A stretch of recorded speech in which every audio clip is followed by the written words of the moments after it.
오늘 우리가 이 아침 함께 묵상할 말씀은 이사야서 9장 1절에서 7절까지의 말씀입니다. 이사야서 9장 1절에서 7절 말씀 읽고 오늘 이 아침 우리에게 주신 하나님의 은혜를 함께 나누도록 하겠습니다. 어둠 속에서 고통받던 백성에게서 어둠이 거칠 날이 온다. 옛적에는 주님께서 스불론 땅과 납달리 땅으로 멸시를 받게 버려두셨으나 그 뒤로는 주님께서 서쪽 지중해로부터 요단강 동쪽 지역에 이르기까지 그리고 이방 사람이 살고 있는 갈릴리 지역까지 이 모든 지역을 영화롭게 하실 것이다. 어둠 속에서 헤매던 백성이 큰 빛을 보았고 죽음의 그림자가 드리운 땅에 사는 사람들에게 빛이 비쳤다. 하나님, 주님께서 그들에게 큰 기쁨을 주셨고 그들을 행복하게 하셨습니다. 사람들이 곡식을 거둘 때 기뻐하듯이 그들이 주님 앞에서 기뻐하며 군인들이 전리품을 나눌 때 즐거워하듯이 그들이 주님 앞에서 즐거워합니다. 주님께서 미디안을 치시던 날처럼 그들을 내리누르던 멍에를 부수시고 그들의 어깨를 짓누르던 통나무와 압제자의 몽둥이를 꺾으셨기 때문입니다. 침략자의 군화와 피 묻은 군복이 모두 땔감이 되어서 불에 타 없어질 것이기 때문입니다. 한 아기가 우리를 위해 태어났다. 우리가 한 아들을 모셨다. 그는 우리의 통치자가 될 것이다. 그의 이름은 놀라우신 조언자, 전능하신 하나님, 영존하시는 아버지, 평화의 왕이라고 불릴 것이다. 그의 왕권은 점점 더 커지고 나라의 평화도 끝없이 이어질 것이다. 그가 다윗의 보좌와 왕국 위에 앉아서 이제부터 영원히 공평과 정의로 그 나라를 굳게 세울 것이다. 만군의 주님의 열심이 이것을 반드시 이루실 것이다. 아멘. 오늘 본문에 나오는 그 어둠 속에서 고통받던 백성이라 이렇게 불렸던 사람들이 살았던 지역은요, 이스라엘 백성이 볼 때 이방에 속하는 지역입니다. 이곳은 자신의 혈통을 지켜왔던 그 이스라엘 민족, 특별히 유다 민족이 바라볼 때는 피가 섞인 곳이었죠. 마치 여러 나물과 밥을 섞어 비벼진 곳과 같은 그런 곳으로 바라봤을 겁니다. 그러니 어떤 정체성을 가졌다, 한마디로 그렇게 정의 내릴 수 없는 그런 지역으로 바라봤을 거예요. 여러 민족이 섞여 살아가던 지역, 그러니 당연히 언어도 달랐을 것이고요. 그리고 다른 곳에서 살다 온 사람들이 강제로 이주당해와 살던 곳이었으니 각자가 경험해 왔던 역사도 다를 겁니다. 그 역사의 경험이 다르니 여러분 생각도 다를 수밖에 없었을 거예요. 여기에 각자가 믿던 신도 달랐습니다. 종교도 달랐다는 이야기예요. 언어와 경험, 생각, 종교, 이 모든 것이 다른 사람들이 모여 섞여 살았던 여러분 이 지역의 분위기가 어땠을지 여러분 충분히 상상이 가시지 않습니까? 아마도 분열과 반목과 미움 그리고 혐오가 이 지역을 지배하고 있었을 것 같아요.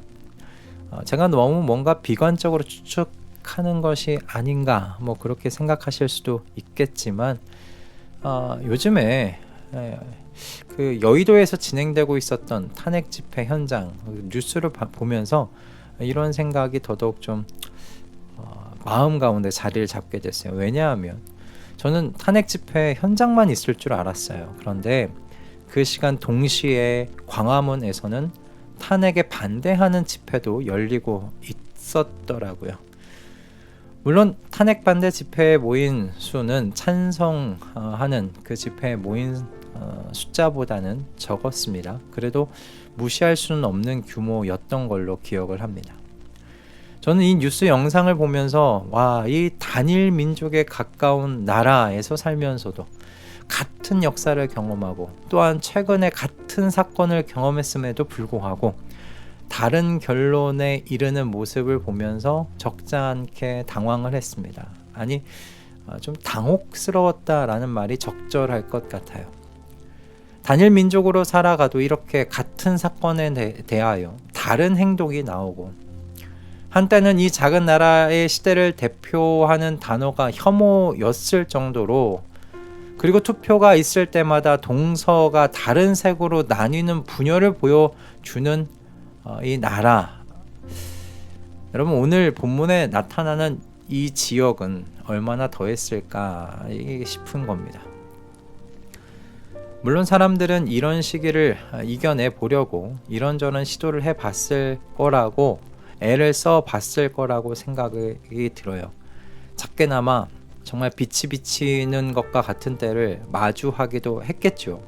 그러나 그 빛이 지속적으로 비추는 시기가 사람의 역사 속에서 없었다고 해야 하지 않을까 싶을 정도로 짧았다고 저는 생각이 듭니다.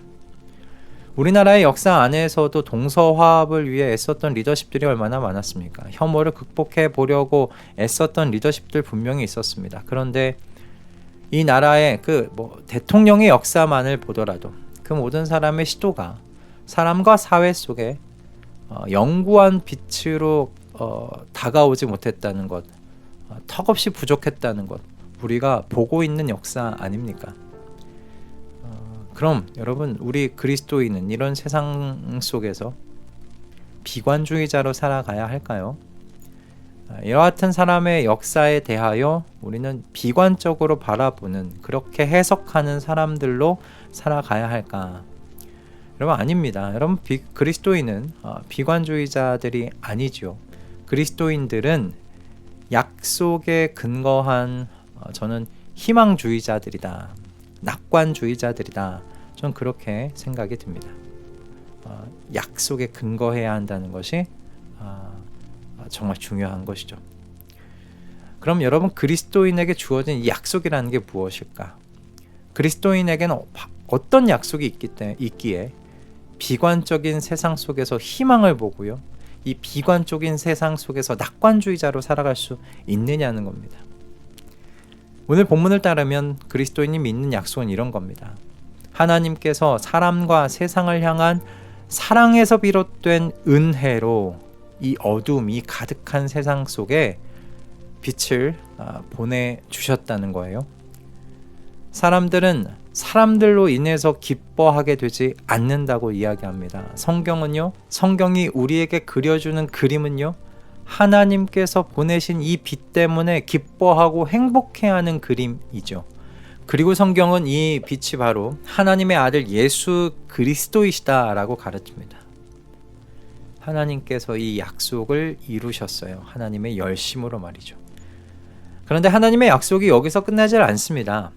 만군의 주님의 열심히 이루실 것이 남아있다고 가르쳐요.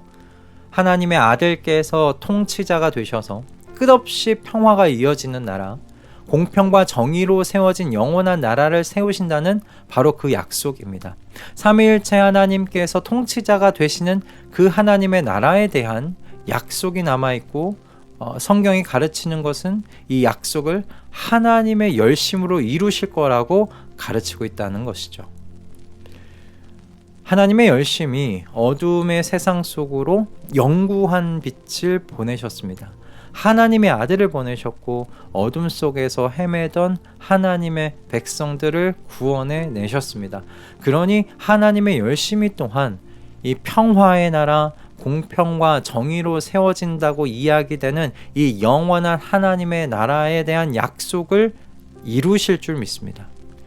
그래서 하나님의 백성들, 그리스도인들도 우리가 사는 이 현실의 삶에 공평과 정의를 행하며 살아가는 겁니다.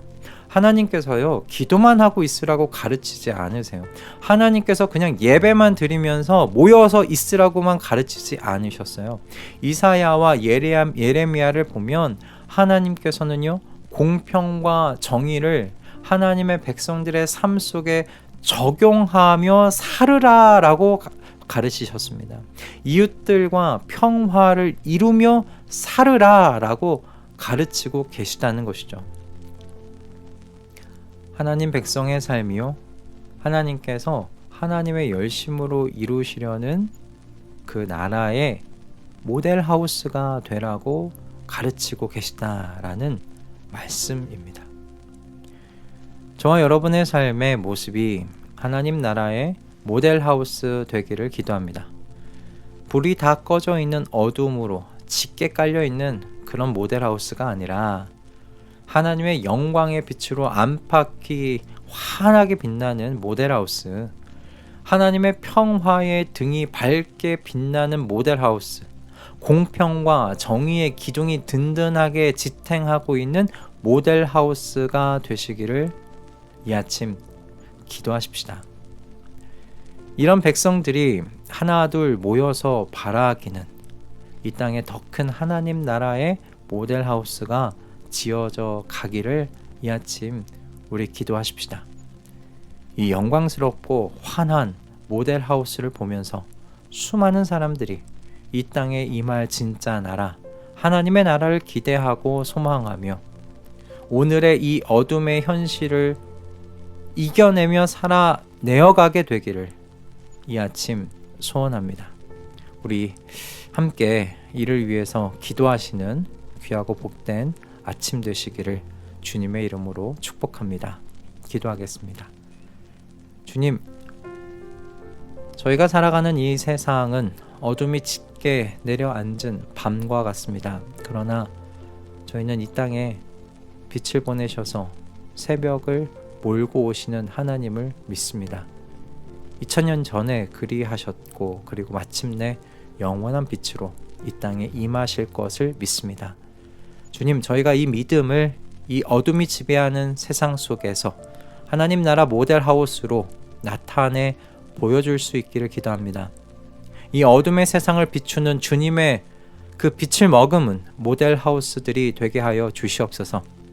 사람들이 그래서 우리 안으로 들어와 주님께서 세우실 나라를 구경할 수 있게 주님, 저희를 변화시켜 가 주시옵소서. 주님의 열심으로 이와 같은 일을 우리 안에서 이루어가 주시옵소서. 예수 그리스도의 이름으로 기도드립니다. 아멘.